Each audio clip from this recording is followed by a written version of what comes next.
Hey everybody, this is Matt Colville.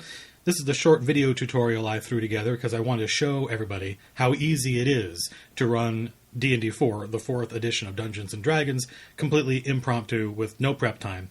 You're going to need some, maps and miniatures and stuff, but that's the fun part. If you have a laptop and 2 pieces of software, you can throw all this stuff together with 0 prep time, and your players will think that you are a genius.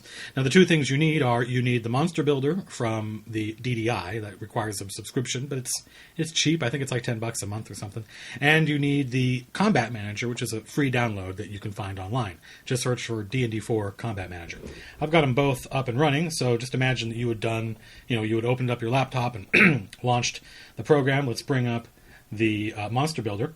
Now, I know I have a character already loaded, a PC, into the combat manager, and it's a 12th or 13th level ranger or rogue. So let's imagine I knew that she was going to fight some Gith Yankee. So I know that she's 13th level, so let's do 12 to 14. This is an extremely powerful interface that lets you search for exactly what you need. Right? If you know you're fighting orcs, if you know whatever monster you want to throw at the player, you can search for level appropriate monsters. It only takes a second or two to take a level inappropriate monster and level it down. It'll automatically adjust all its stats. You can look for, I want strikers, I want minions, I want elites, whatever. It's super easy. So we've limited our search to 12 to 14 level dudes, and we know we want them to be Gith, so I'll just type in Gith, and I'll get a bunch of Gith Yankee. This looks cool. So I know I want some minions, so how about a Gith Yankee Thug? So I select Gith Yankee Thug, I just right-click on it, do copy as rich text. That's the secret to this process. Copy as rich text, and then switch to the Combat Manager. This is the free piece of software you can download that'll make running combat fun and easy. The first thing I need to do is I need to add our Gith Yankee Thug to the library.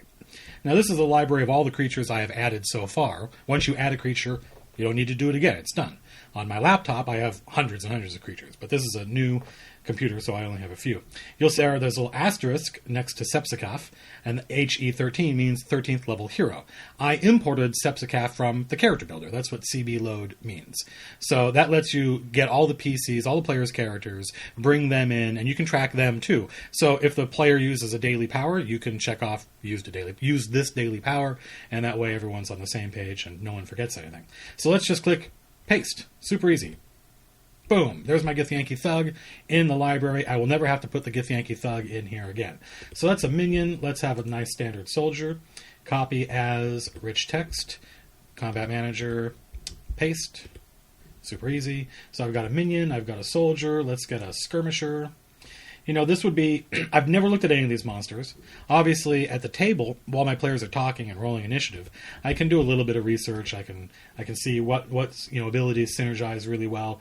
And even when you're doing a lot of work to try to make the combat interesting, it still only takes a minute or two to grab these guys. So let's have a controller, copy as rich text, and we'll call it good. We've got a couple of guys here. Now I've added my Gith Yankee to the library. Now it's time to build the encounter. I'm going to add Sepsicaf. Add. Now see, this is the encounter bucket. Everything that's going to be in the encounter goes here. I'm going to add my Gith Yankee Blackweave controller. I have no idea what a Blackweave does, but I bet I'm going to find out. It's really cool. That's one of the reasons this game is so much fun. Let's add a Far Wanderer. And you can see this. It's a controller. SK is skirmisher, MI for minion. Let's add 4 minions and a soldier. Now, once your library gets really big, it obviously would be difficult to manage just as one sorted list. So down here, you can sort by name, level, role, that somewhat duplicates your search abilities in the Monster Builder. Very useful. Now that I've built my encounter, I'm just going to say right now, I'm basically done. That's it. When I close this window, you'll see there's the encounter, including the good guys, in this case only one, and the bad guys, in this case a great deal of many. So I'm going to imagine that I was running a normal combat. I'm going to ask the Sepsicaf player what his initiative is. You'll see it has all his stats, has all his abilities. Let's make this window a little bit bigger. my computer's obviously a little bit slow because I'm running this video capture software. So I ask Sepsicaf's player what his initiative is, and she says that she gets a result of 17. So as soon as I type in 17, you'll see that it puts Sepsicaf into the rounds bucket, meaning now it knows what her initiative is, and she presumes that it's the surprise one. That's what F means.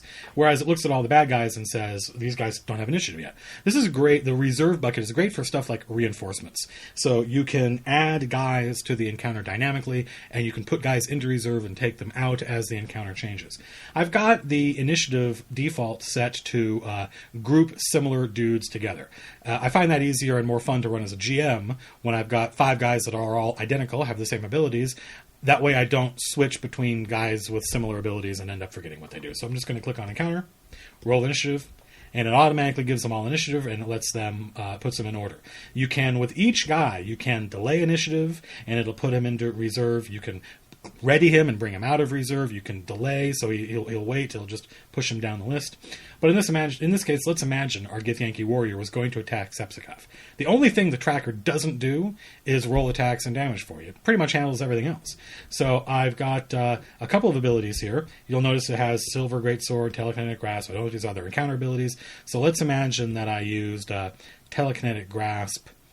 This is perfect. The target is immobilized, save ends. So the first thing I do, I make an attack roll. That's the fun part. I'm rolling dice. I'm moving miniatures around. I don't need this to handle that. I can do that. But then I say, hey, I've used that ability, and it tracks that. So I don't have to remember which abilities the bad guys have used. I don't have to remember which abilities the good guys have used. It tracks them. Now, it telekinetically grasped Sepsicaf. So now I click on Sepsicaf, and I'm going to add a condition to Sepsicaf. Sepsicaf is now immobilized. So here we look for immobilized. There it is. And you'll notice that it already assumes that the duration is till the end of the source's next turn. That's correct. The source in this case is the Githyanki warrior. It always presumes that the acting character or bad guy is the person applying these effects, and it knows the target is the person I just clicked on. Now, if I want to, I could make a special effect, like immobilized and -2 to escape attempts, or whatever, and then it would save that, and it will remember that from encounter to encounter, which is amazing for your PCs, so that you know that this wizard's ability doesn't just slow people, it gives them -2 or whatever.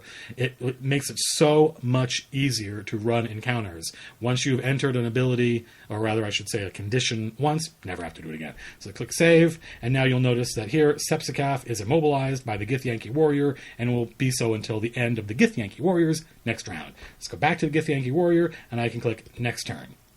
It automatically cycles through the initiatives. If somebody takes damage, let's say the Githyanki Blackweave uses his Silver Rapier against Sepsicaf and rolls 14 damage, which is not unreasonable. I go to Sepsicaf, click damage and healing, and just type in 14. Also, you can click 5 for, I'm a minion, I just did 5 damage, or +5 to increasing. There are just a couple of little tools here that make it easier to get to exactly the number you want as quickly as possible. So let's imagine she took 16 points of damage. I click damage. It tracks how much damage she has. It tracks how many surges she has. If you click use a surge, it will automatically heal her by that amount, and it knows when she's bloodied and not bloodied, and it is in all ways awesome. Now, one of the nice things I like about this, and there are all sorts of little tips and tricks here, and keep in mind that we're running the battle now. Prep time already gone. We're already on the second or third person acting. It took me maybe a minute to put the encounter together and run it. So now that I've got, let's imagine I accidentally gave the wrong person damage. I went, oh, you weren't attacking Sepsicaf. I'm sorry, you were attacking this person. It keeps that little 16 points there, and I can just click healing, and now she's back to normal. I damaged her. Oh, I screwed up. Let me heal her. Super easy. But she is indeed damaged. And that's it. That's the whole, that's how it works. It knows, for instance, when you make an encounter that, it knows, let's open up the stat block library. It knows when you add guys to an encounter, for instance, how many XP the encounter is worth, and it then shows you, if you have 4 PCs in your party, this is a level 6 encounter. If you have 5, it's a level 5 encounter. If you have 6, it's nice. Obviously, you don't need this because you're a professional. But, I need it, and it's very useful for making sure that I don't accidentally obliterate all the characters. Obviously, if I'm intending to obliterate them, then they're screwed. And that's it. This is the whole thing. How long did it take me to throw this encounter together? Like I said, maybe a minute. And then the actual combat tracker just makes it a breeze to run the battle. You have your laptop there in front of you. It sort of acts as a DM screen, lets you roll dice. But because everything's right there, And it's tracking, it tracks saving throws, it tracks recharges. So if an ability has a recharge, you just click it, I've used it, and it will automatically roll for recharge. And then it will automatically recharge the ability if it rolls the appropriate dice. It's fantastic. And that allows you, the GM, to focus on the combat. Push the miniatures around. Think about what the guys are going to do. And you don't end up having to do all this bookkeeping, all this writing. Who was it that got slowed? When did he get slowed? Was it till he saved? Was it till the end? You don't have to worry about that. So it's a breeze. It makes, 4th edition is inarguably the most tactically robust edition of any role-playing game I've ever seen. And this makes it as easy to run as any role-playing game I've ever played, back to the fantasy trip. And that's it. I hope this was useful. If you have any questions, please fire them off and I will try to address them. End of line.